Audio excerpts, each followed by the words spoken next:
เพลงคนกันลำเนี่ย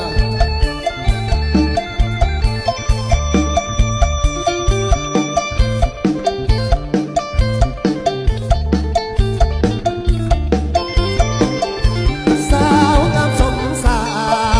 ได้มาเห็นแล้วเป็นจริงว่าสมงามหมดทุกสิ่ง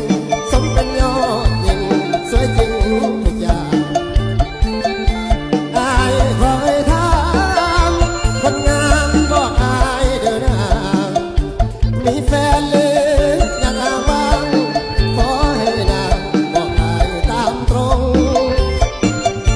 ทั้งหาทั้งห่วงเป็นพวงสาวบ้านบนผาถ้าได้น้องมาเดินทางไอ้จ้าบอกว่าไอ้ตื่นพะวงอายจะหักเดียว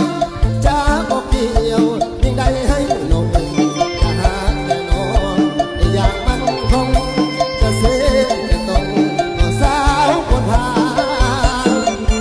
ได้ยินบ่น้องเสียงไอ้ห้องเป็นเพลงของสุขด้วยฮักด้วยความลุ่มหลงเป็นของเพลงส่งบอกว่าน้องนางเพียงเท่านี้ไอ้ขอให้น้องรอไอ้เกิน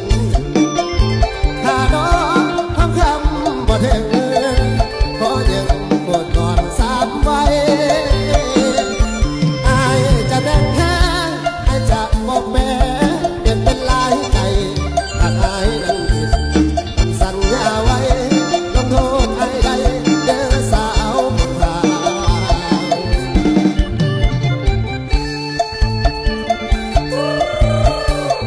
จับฮิโอ้ยสะอ่อน